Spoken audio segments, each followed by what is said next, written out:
Dr. Jake Sullivan wiped the sweat from his forehead as he stepped off the shuttle. The air on Kepler 442b felt thick and warm, nothing like the cool recycled air aboard the USS Horizon. Strange purple trees stretched toward twin suns in the alien. Sky and the ground beneath his boots sparkled with tiny crystals. "Stay close to the group," Captain Rick Hayes called out to the research team.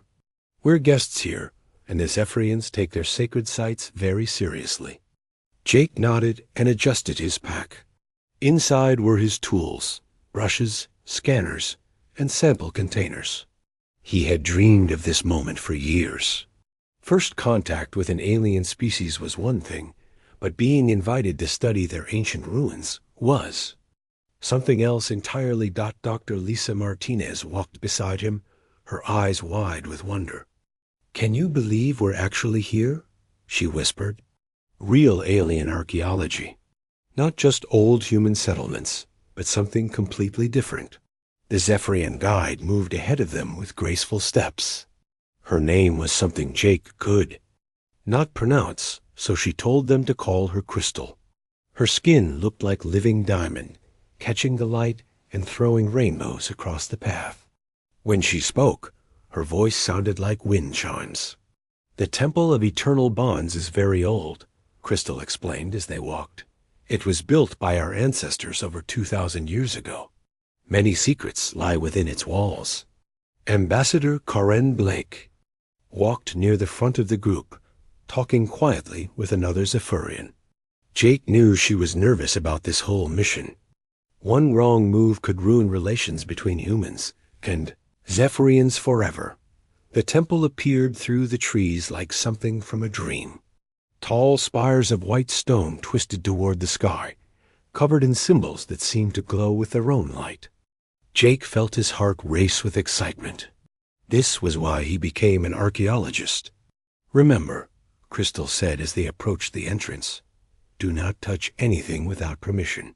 Some areas are forbidden to outsiders." The inside of the temple was even more amazing than the outside. The walls were covered in beautiful carvings that told stories Jake longed to understand. Strange crystals floated in the air without any support, spinning slowly and humming soft music. The main group moved toward the central chamber, but Jake noticed a narrow passage leading off to the side. His curiosity got the better of him. While the others were busy listening to Crystal explain the main altar, Jake slipped away to explore. The passage was dark and narrow. Jake turned on his flashlight and followed the winding path deeper into the temple. The walls here were different, older and rougher than the polished stones in the main areas. After several minutes of walking, Jake found himself in a small chamber he was sure no human had ever seen before. The room was circular, with a domed ceiling covered in star patterns. In the center sat a pedestal holding the most beautiful crystal Jake had ever seen. The crystal was about the size of a football, but it seemed to contain entire galaxies within its depths. Swirls of blue and silver light moved through it like liquid starlight. Jake felt drawn to it, as if it was calling to him. Warning symbols covered the walls around the pedestal, but Jake could not read them. They looked different from the writing. In the main temple, more urgent somehow. A voice spoke from hidden speakers, but it was in the Zephyrian language that Jake did not understand. Jake knew he should go back to the group. He knew he should not touch anything, but the crystal was so beautiful, and he was so curious about how it worked. He told himself he would just look at it more closely. He stepped toward the pedestal. The warnings grew louder, but he ignored them. This was the discovery of a lifetime. How could he walk away without at least trying to understand what it was? Jake reached out his hand toward the crystal. The moment his fingers touched its surface, everything changed.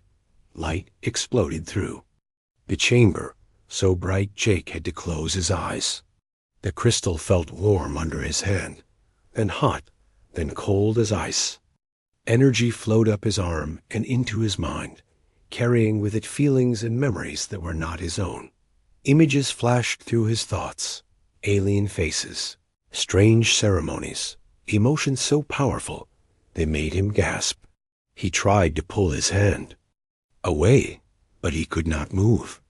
The crystal held him like a magnet holds iron. Then, as suddenly as it began, the light faded.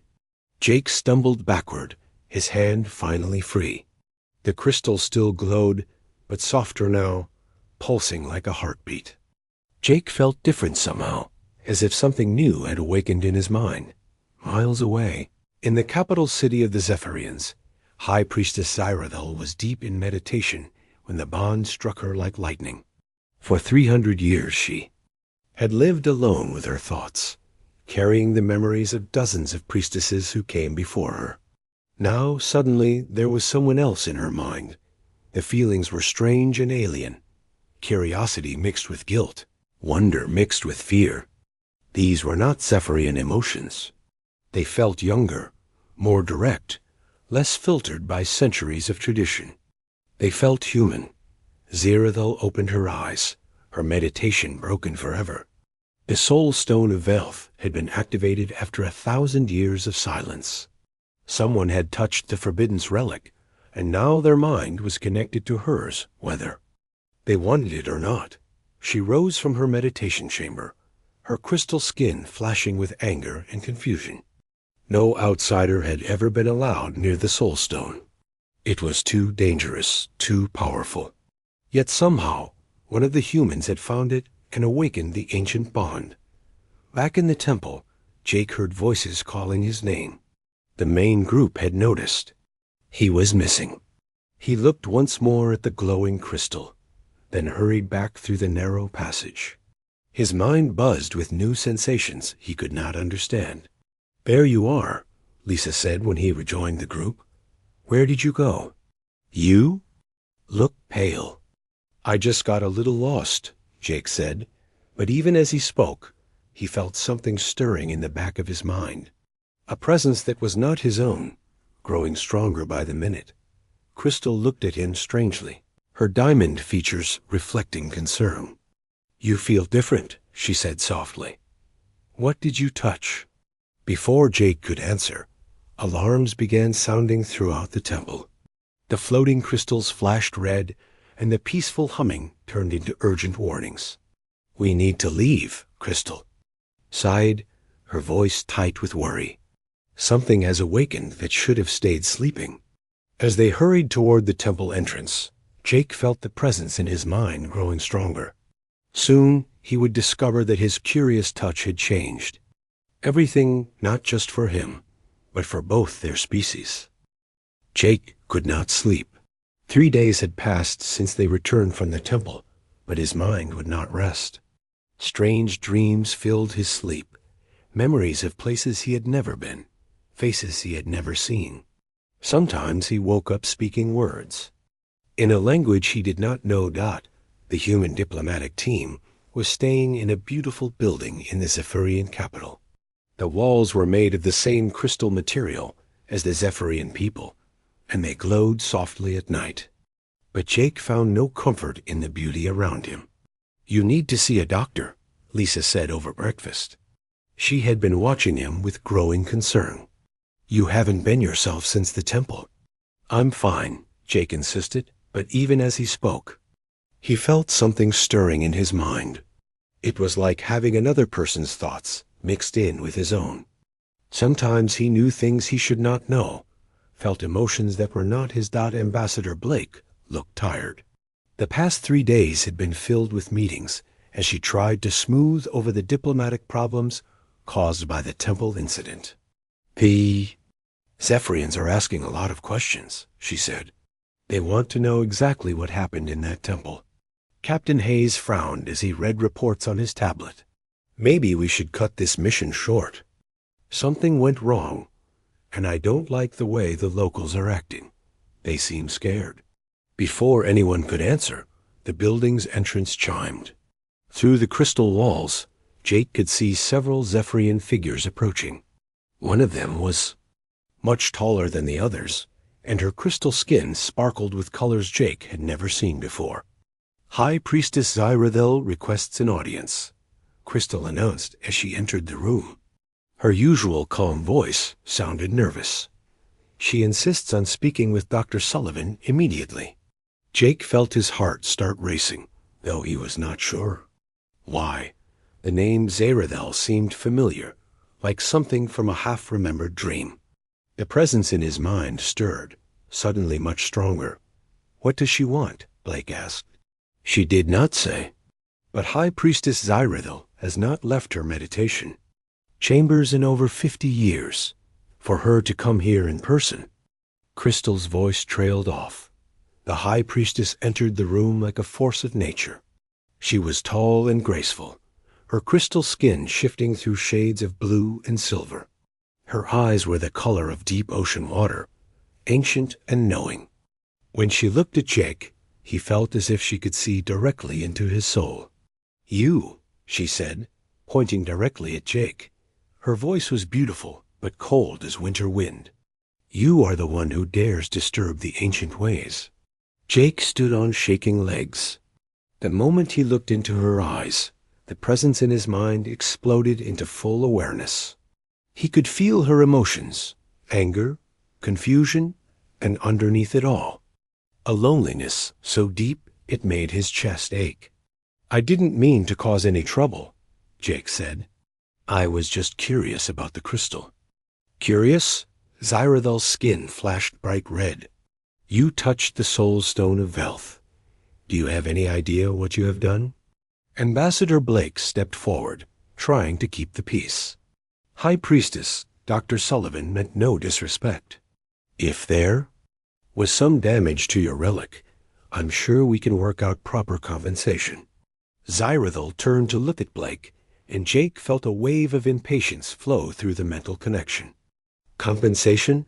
You think this is about money or trade agreements?" She turned back to Jake, and suddenly he could feel everything she was feeling. 3 centuries of memories, the weight of responsibility for her entire people, and now something new and alien disrupting the careful balance of her mind.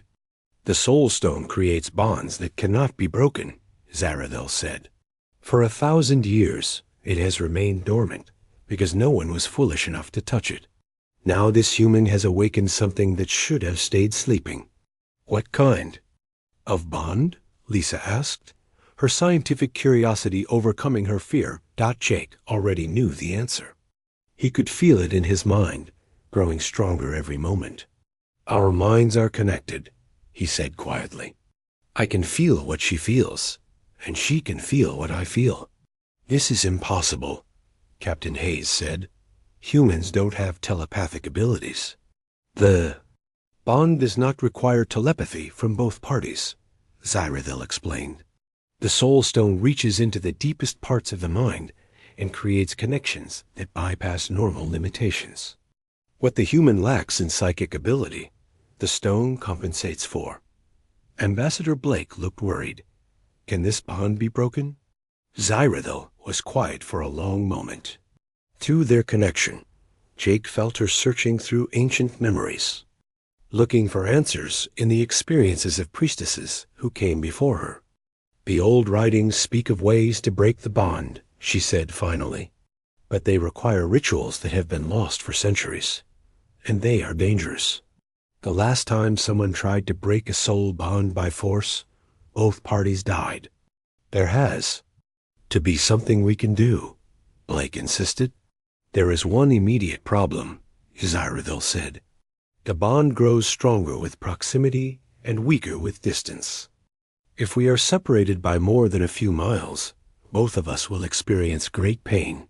If we are separated by continents or star systems—" She did not finish the sentence, but Jake felt her fear through their connection. Captain Hayes looked from Jake to the alien priestess. "Are you saying Dr. Sullivan can't leave this planet?" "I am saying that neither of us can leave the other," Zyrathel replied. "Where he goes, I must go. Where I go, he must follow. Until we find a way to break this bond, we are tied together." The room fell silent as everyone tried to understand what this meant. Jake felt overwhelmed by the implications. He had come here as a scientist, excited to study alien ruins. Now he was somehow connected to the most powerful psychic being on the planet. "This is unacceptable," Blake said. "I cannot leave a human citizen on an alien world against his will. And I cannot abandon my duties to my people," Zaradil replied. "I am the keeper of our most sacred traditions. I cannot simply leave." Through their mental link, Jake felt Zaradil's internal struggle. She was not just angry about the bond, she was terrified. For 300 years, she had lived with only the memories of dead priestesses for company. Now she had a living mind connected to hers, full of alien thoughts and emotions she did not understand. But Jake also felt something else from her, curiosity. Despite her anger and fear, part of her was fascinated by the connection. For the first time in centuries, she was not alone in her own mind. "Maybe," Jake said slowly, "we should try to understand this bond before we try to break it. If our minds are connected, maybe we can learn to work together instead of fighting it." Zaradil looked at him with surprise. Through their link, he felt her amazement that a human would suggest cooperation instead of demanding immediate freedom. "You would willingly remain bonded to me?" she asked. "I don't know if we have a choice," Jake replied. "But if we're stuck together, we might as well make the best of it. Maybe there's a reason this happened. Maybe we can help each other." Lisa stared at her friend with concern. "Jake, you're talking about giving up your entire life on Earth. Your career, your family, everything." Jake felt Zaradil's attention focus on him through their bond. She was listening to his emotions as much as his words, trying to understand what kind of person would make such a sacrifice. "My life was studying alien cultures," Jake said. "Now I have a chance to experience one from the inside. How can I pass that up?" Through their connection, he felt something shift in Zaradil's mind. Her anger was fading, replaced by something like respect. This human was not what she had expected. "There is another possibility," she said quietly. "One that has never been tried before. Everyone waited for her to continue. I could come with you to human space to study this bond and search for answers among both our people's knowledge." The suggestion shocked everyone in the room, but none more than the other Zephyrians who had accompanied her. Crystal's diamond skin flashed with alarm. "High Priestess, you cannot be serious. No High Priestess has ever left our world. Your duties, your responsibilities." Zaradil looked at her aide with eyes that held 3 centuries of weariness. "Perhaps it is time for things to change. This bond may be the key to understanding something important about both our species." Jake felt her decision forming in her mind before she spoke it aloud. Despite her fear, despite centuries of tradition, she was choosing the unknown. She was choosing to trust him. "I will accompany Dr. Sullivan to human space," she announced. "We will study this bond together and find a way to either break it safely or learn to live with it." The room erupted in discussions and arguments, but Jake barely heard them. Through their mental connection, he and Zaradil looked at each other with new understanding. They were bound together now, whether they liked it or not, but maybe, Jake thought, that was not such a terrible thing after all. The USS Horizon felt different with Zaradil aboard. Her presence seemed to fill the ship's corridors with an odd energy that made everyone slightly nervous. She moved through the human vessel like a living piece of art, her crystal skin reflecting. The ship's lights and patterns that hurt to look at directly. Jake walked beside her as Captain Hayes gave them a tour of the ship. Through their mental bond, he could feel her amazement at human technology. Where Zephyrian ships were grown from living crystal, human vessels were built from metal and circuits. To her, it seemed both crude and ingenious at the same time. "Your people build with such straight lines," she commented as they passed through the main corridor. "Everything has corners and edges. It feels very definite. We're not very good at growing things, Jake replied. We have to build everything piece by piece. Through their connection, he felt her amusement at his response. It was strange. How he was getting used to feeling her emotions alongside his own. Sometimes he forgot which thoughts were his and which were hers. Dr. Martinez had set up a research station in one of the ship's labs to study the bond between Jake and Zyrathil. She ran scanner after scanner over both of them, trying to understand what had happened at the temple. The energy readings are off the charts, Lisa said, looking at her instruments.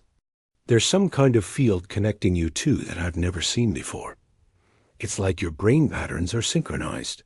Zyrathil sat perfectly still during the scans, but Jake could feel her discomfort. She was not used to human technology, and the scanners made her nervous. The bond is not just mental, Zyrathil explained. It connects us on levels your science cannot measure. I can feel his life force as clearly as my own. But how is that possible? Lisa asked. Humans don't have psychic abilities. All living beings have some psychic potential, Zyrathil replied. Most humans simply do not know how to access it. The Soul Stone awakened abilities in Jake that were always there, just sleeping. Jake was beginning to understand what she meant. Over the past week, he had started noticing things he never could before. He could sense the emotions of people around him, could sometimes guess what they were thinking before they spoke. It was subtle, but it was definitely there. The most dramatic change happened when they reached the human colony of New Austin. The colonists were terrified when they learned a powerful alien psychic was coming to their world. They had heard stories about mind-controlling aliens and were afraid Zyrathil would take over their thoughts. But Jake's presence seemed to calm their fears. Through their bond, Zyrathil could understand human emotions better, while Jake could explain her intentions in ways that made sense to other humans. She's not here to hurt anyone, Jake told the worried colonial governor. She's trying to understand what happened to us, just like we are. Through their mental link, Jake felt Zyrathil's surprise at how quickly humans could change from fear to acceptance. On her world, change happens slowly over centuries. Humans seemed to adapt to new situations in days or weeks. The real breakthrough came when a fight broke out in the colony's main square. Two groups of miners had been arguing over mining rights for months, and the tension finally exploded into violence. The colonial security force was outnumbered and could not stop the brawl. Zyrathil felt the wave of anger and fear from the fighting crowd before Jake even knew what was happening. There is violence nearby, she said, her crystal skin flashing. With alarm, they hurried to the square where the fight was getting worse. Jake could see that someone was going to get seriously hurt if the violence did not stop soon. Can you do something? He asked Zyrathil. I could force them to stop, she replied. But that would violate their free will. My people consider that a great sin. Through their bond, Jake felt her internal struggle. She had the power to end the fight instantly, but her moral code prevented her from using it. Then Jake had an idea. What if we work together? He suggested. You can sense what they're feeling, and I can talk to them in ways they'll understand. Zyrathil looked at him with surprise, then nodded. They moved into the crowd together, and Jake began talking to the angry miners while Zyrathil used her abilities to sense the real sources of their anger. You're not really mad about mining rights, Jake said to one of the group leaders. You're worried about your family's future. A man stopped swinging his fist and stared at Jake. How did you know that? Through Zyrathil's empathic senses, Jake could feel the deep fears and concerns driving the conflict. The miners were not fighting over territory. They were fighting because they were scared about providing for their families. One by one, Jake addressed the real concerns while Zyrathil helped him understand what each person was truly feeling. Within an hour, The angry mob had turned into a productive discussion about how to solve the colony's resource problems. "That was amazing," Governor Peterson said afterward. "I've been trying to solve this dispute for months." "How did you do it? In one afternoon?" Jake looked at Zirathel, feeling her satisfaction through their bond. "We make a good team," he said. Over the following weeks, word spread about the human Zephyrian pair who could solve problems no one else could handle. They were invited to mediate disputes, help with negotiations, and even assist with scientific research. Dr. Martinez discovered that Jake's new abilities were strongest when he was working with Zirathel. Separately, they were just a human archaeologist and an alien priestess. Together, they could understand and solve problems that neither could handle alone. "It's like you're two halves of a whole," Lisa observed during one of their research sessions. Jake provides the logical, analytical thinking, while Zirathel provides intuition and emotional understanding. Through their mental connection, Jake felt Zirathel's agreement. She had spent 3 centuries carrying the memories and wisdom of her predecessors, but she had always felt disconnected from her own emotions. Jake's human perspective helped her understand feelings in ways she never could before. Meanwhile, Jake found that Zirathel's ancient wisdom and psychic abilities complemented his scientific training perfectly. She could sense patterns and connections that his logical mind might miss, while he could analyze and test her intuitive insights. Their reputation grew throughout human space. Other colonies requested their help with everything from labor disputes to first contact situations with new alien species. They became known as the team that could bridge any gap between different groups. But the most important discovery came during a quiet evening on New Austin. Jake and Zirathel were sitting in the colony's observation deck, watching the stars and sharing their thoughts through their mental link. "I have been thinking about our bond," Zirathel said. "At first, I saw it as a curse, something that trapped us together against our will. And now?" Jake asked. Through their connection, he felt her emotions, gratitude, friendship, and something deeper that neither of them had words for. "Now I think it might be the most important thing that has ever happened to either of our species," she replied. "Your people and mine, we have different strengths. Humans are adaptable and creative, quick to change and find new solutions. Zephyrians are wise and intuitive, able to see connections and patterns across time." Jake nodded, understanding where her thoughts were leading. "Separately, we're both limited by our natures, but together, together, we can become something neither species could achieve alone." Zirathel finished. They sat in comfortable silence, watching the stars and feeling each other's thoughts. The bond that had seemed like a curse was beginning to feel like a gift, not just for them, but potentially for both their peoples. Through their mental link, Jake felt Zirathel's growing conviction that their connection was not an accident. The Soul Stone had been waiting for the right moment, the right people, to create something new and unprecedented. "What if this is just the beginning?" Jake asked. "What if other humans and Zephyrians could learn to form bonds like ours?" Zirathel's crystal skin sparkled with excitement at the possibility. "We could create a new kind of partnership between our species, one based on true understanding rather than just diplomacy and trade." As they watched the stars together, both of them began to imagine a future where humans and Zephyrians worked side by side, their different abilities combining to solve problems neither could handle alone. They did not know it yet, but that future would be tested sooner than they expected.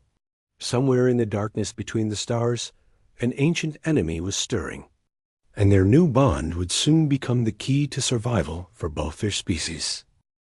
The emergency alarm woke Jake from a deep sleep. Red lights flashed through his quarters aboard the research station, and the ship's computer announced a priority. Message from Zephyrian Space. Jake found Zirathel already awake in the meditation chamber they had set up for her. Through their mental bond, He could feel her distress even before he saw her face. "What's wrong?" he asked. "My people are in great danger," she replied, her crystal skin flashing with urgent colors. "Something terrible approaches our homeworld." They hurried to the command center, where Dr. Martinez and Captain Hayes were studying incoming data transmissions. The news was worse than Jake could have imagined. "Unknown alien fleet detected at the edge of Zephyrian space," Captain Hayes reported. 37 ships, technology unlike anything we've seen before. They're not responding to any communication attempts. The main screen showed grainy images of the approaching vessels. They were dark and angular, shaped like insects made of black metal. Even through the poor quality transmission, they looked menacing and wrong somehow. "The Zephyrian defense fleet moved to intercept," Dr. Martinez added. "But look at what happened." The next image made Jake's blood run cold. Where the Zephyrian ships had been, there was nothing but debris and empty space. The alien fleet had completely destroyed them in less than an hour. Through their mental link, Jake felt Zirathel's grief for the lost crews. Thousands of her people had died in that brief battle, and the enemy fleet was still advancing toward the homeworld. "We call them the Devourers," came a new voice. Crystal entered the command center, her usual calm demeanor replaced by obvious fear. She had arrived on the last transport from Zephyrian space. They appeared without warning and began consuming everything in their path. "Consuming?" Captain Hayes asked. "They break down matter at the molecular level and use it to build more ships," Crystal explained. "Every planet they encounter becomes raw material for their fleet. They have already destroyed 3 star systems on their way to our homeworld." Jake felt sick. Through his bond with Zirathel, he could sense the terror of her people as the Devourer fleet approached. But he also felt something else, ancient memories stirring in her mind. "You've seen this before," he said to her. Zirathel nodded slowly. "Not me personally, but the memories of my predecessors. This happened before, long ago. It was why the Soul Stone was created." Dr. Martinez looked up from her data screens. "What do you mean?" "The first Devourer invasion happened over 3,000 years ago," Zirathel explained. "My people's earliest. Records speak of a great darkness that consumed entire civilizations. The Zephyrians survived only by bonding with members of other species. Through their mental connection, Jake could see the ancient memories Zirathel was accessing. Desperate battles in space, worlds burning, and Zephyrian priests creating bonds with alien warriors to combine their different abilities. The Soul Stone was not created for religious ceremonies, Jake realized. It was a weapon, a way to create super soldiers by combining the best traits of different species. "Not soldiers," Zirathel corrected, "partners." The bonds made each pair stronger than either could be alone. Zephyrian wisdom and foresight combined with the unique abilities of other species. Captain Hayes studied the tactical displays showing the Devourer fleet's advance. "And you think that's what we need now? More of these bonds?" "The Devourers adapt quickly to any single species tactics," Crystal said. "But they cannot predict behavior that combines multiple species' ways of thinking. That is how they were defeated before." Jake felt excitement building through his connection with Zirathel. She was remembering more details from the ancient memories, and a plan was forming in her mind. "What if we could create more bonds like ours?" Jake asked. "Human military officers paired with Zephyrian navigators and tacticians?" "The process is dangerous," Zirathel warned. "Not everyone is compatible, and forcing a bond can kill both participants." "But some would work," Jake insisted. "And right now, your people don't have any other options." Through their mental link, he felt Zirathel's internal struggle. She was terrified of putting others through what they had experienced, but she was more terrified of watching her entire species get destroyed. "There is something else," she said quietly. "The ancient records speak of a final battle where all the bonded pairs linked their minds together temporarily. It created a group consciousness that could coordinate an entire fleet perfectly." Dr. Martinez looked fascinated and horrified at the same time. "A hive mind?" "Not permanent," Zaradel clarified. "Just long enough for one perfect tactical maneuver. But the strain of it killed most of the participants." The command center fell silent as everyone considered the implications. They were talking about asking volunteers to risk their lives and sanity to create weapons that might not even work. "How long do we have?" Captain Hayes asked. Crystal checked her datapad. "The Devourer fleet will reach our homeworld in 6 days. Our remaining defense ships can delay them for perhaps one more day." "That's not enough time to train new bonded pairs," Dr. Martinez protested. "It will have to be," Jake said firmly. Through his connection with Zaradel, he could feel her agreement. They had no choice but to try. "I'll contact Earth Command and explain the situation," Captain Hayes said. "But I can't order anyone to volunteer for this. It has to be their choice." Word spread quickly through human space about the desperate plan. To Jake's amazement, volunteers began arriving within hours. Ship captains, tactical officers, scientists, and engineers, all willing to risk everything to save the Zephyrian people and stop the Devourers from spreading further. The bonding process was held aboard the largest human vessel in the region, a battleship USS Constitution. Jake and Zaradel worked with Zephyrian priests to recreate the ancient ritual using portable versions of the Soul Stone.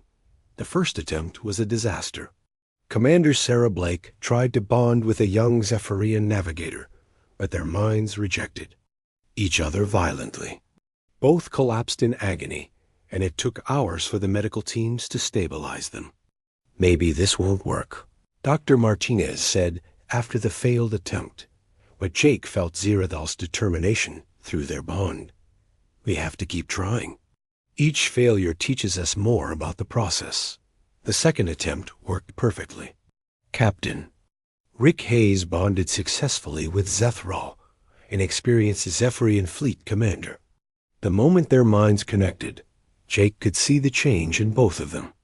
Hayes gained access to Zethral's strategic wisdom and ability to see patterns across vast scales, while Zethral gained Hayes' decisive nature and tactical flexibility. More successes followed. By the end of the second day, they had created 12 bonded pairs. Each bond was unique. Some focused on navigation and piloting, others on weapon systems and strategy. But all of them shared the same enhancement that Jake and Zaradel had discovered together. They could accomplish things neither species could manage alone. The bonded pairs took command of a mixed fleet of human and Zephyrian ships. Their mental connections, they could coordinate movements and tactics with perfect precision. Human adaptability, combined with Zephyrian foresight, created strategies that Devourers had never encountered before. But as reports came in from the front lines, it became clear that even their enhanced tactics might not be enough. The Devourer fleet was massive, and it was learning from each encounter. "We need to try the group link," Jake said during their final strategy meeting. "It's the only way to coordinate a maneuver complex enough to destroy their entire fleet at once."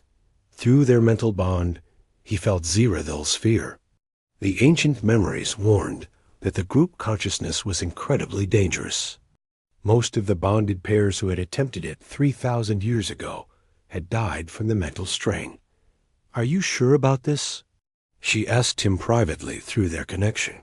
Jake looked around at the other bonded pairs, brave humans and Zephyrians who had volunteered to risk everything to stop an ancient evil. They deserved a chance to succeed. "I'm sure," he replied. "We can do this together." As the combined fleet moved to intercept the Devourers, Jake felt a mixture of fear and hope flowing through all the mental bonds. They were about to attempt something that had not been tried for 3,000 years. The fate of both species, and possibly the entire galaxy, would depend on whether they could succeed where their ancient predecessors had barely survived. The combined human-Zephyrian fleet dropped out of faster-than-light travel at the edge of the Kepler system. Through the bridge windows of the USS Constitution, Jake could see the Devourer Armada spread across space like a dark infection. There were hundreds of them now. The black ships had grown larger by consuming debris from their previous victories.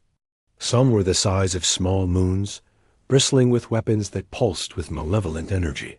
Fleet positions confirmed, Captain Hayes reported.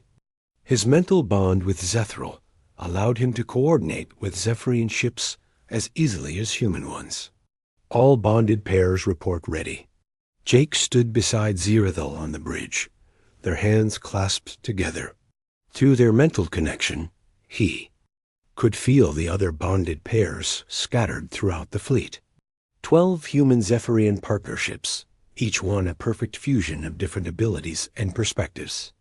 The Devourers are moving to surround us, Commander Blake reported. Her bond with Navigator Sithara gave her an almost supernatural ability to predict enemy movements. They're using the same tactics that destroyed the Zephyrian defense fleet. Then, we'll give them something they haven't seen before, Jake said. The first battle began conventionally enough. Human ships used hit-and-run tactics, while Zephyrian vessels provided long-range support with their crystal-based weapons. The bonded pairs coordinated their attacks with precision that amazed both fleets, but it was not enough. The Devourers adapted quickly, changing their formation to counter each new strategy. Worse, they began learning from the captured debris of destroyed ships, incorporating human and Zephyrian technology into their own vessels. We're losing ships faster than we're destroying them, Dr. Martinez reported from her position in the fleet's mobile command center. At this rate, we'll be overwhelmed in less than 2 hours. Through the mental network connecting all the bonded pairs, Jake felt their growing desperation. They had known this would be difficult, but seeing the reality of the Devourer swarm was terrifying. It's time, Cyrodiil said quietly. We must attempt the group consciousness. Jake nodded and activated the fleet-wide communication system. All bonded pairs prepare for mental linking. This is what we trained for. The process began slowly. Jake and Zirathel opened their mental bond wider, allowing the other pairs to connect through them. One by one, human and Zephyrian minds joined. The growing network. The sensation was incredible and overwhelming. Jake could suddenly see through dozens of eyes, think with dozens of minds, feel the emotions and memories of humans and Zephyrians throughout the fleet. The individual perspectives merged into something greater than the sum of its parts. Through Captain Hayes' tactical knowledge, Jake understood the Devourer fleet's weaknesses. Through Navigator Sithara's spatial awareness, he could see patterns in their movement that no single mind could grasp. Through Engineer Peterson's technical expertise, he knew exactly how to exploit the enemy's adaptive systems. But the group consciousness was more than just shared knowledge. It was a new way of thinking that combined human creativity with Zephyrian wisdom, human adaptability with Zephyrian patience, human courage with Zephyrian compassion. I can see it, Zirathel whispered, her voice echoing through all the connected minds. The perfect maneuver. But it will require every ship to act as one. The plan that formed in the group consciousness was beautiful and terrible. It would require split-second timing, perfect coordination, and a level of trust between species that had never existed before. The combined fleet began moving in a pattern that seemed random to outside observers. Human ships darted between Devourer formations, while Zephyrian vessels charged their weapons in specific sequences. Transport ships dropped what appeared to be cargo, containers at precise locations throughout space. The Devourers initially ignored the containers, focusing on the attacking warships. They had learned to prioritize immediate threats over mysterious objects. That mistake would cost them everything got through the group consciousness. Jake felt the moment of perfect alignment approach. Every ship was in position, every weapon charged, every mind focused on the same goal. Now, the group consciousness spoke with one voice. The cargo containers exploded simultaneously, but instead of producing damage, they released clouds of specially designed particles. The particles had been created by combining human nanotechnology with Zephyrian crystal resonance techniques, something neither species could have developed alone. The particle clouds interfered with the Devourer's adaptive systems, preventing them from learning from or countering the next phase of the attack. For the first time in the battle, they were truly vulnerable. Human ships attacked from 12 different directions at once, each using tactics from a different historical battle. The Devourers tried to adapt, but every time they countered one approach, 3 more strategies hit them from unexpected angles. Zephyrian vessels used their crystal weapons to create resonance frequencies that disrupted the Devourers' molecular bonds. The alien ships began falling apart at the atomic level, unable to maintain their structure under the harmonic assault. The group consciousness guided every shot, every maneuver, every decision with perfect precision. Human intuition told them when to take risks, while Zephyrian wisdom showed them when to be patient. The combination was unstoppable. In less than 10 minutes, the massive Devourer armada was reduced to lifeless debris floating in space. The ancient enemy that had consumed civilizations for millennia had been defeated by something they could not understand or adapt to. True cooperation between different species. As the group consciousness dissolved and individual minds separated, Jake felt exhausted but triumphant. Around him, the bridge crew cheered as they realized what they had accomplished. Casualty reports? Captain Hayes asked, though Jake could feel through their bond that he already knew the answer. Minimal losses, Commander Blake reported with amazement. 12 ships damaged, none destroyed.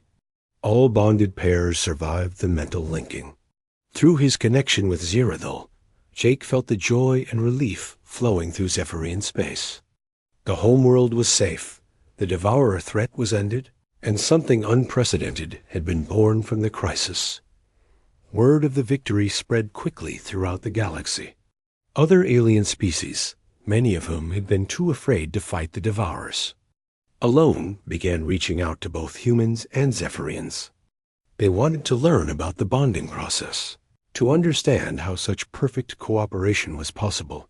Within months, Jake and Zerathil found themselves at the center of a new galactic alliance. The Interspecies Bonding Institute was established.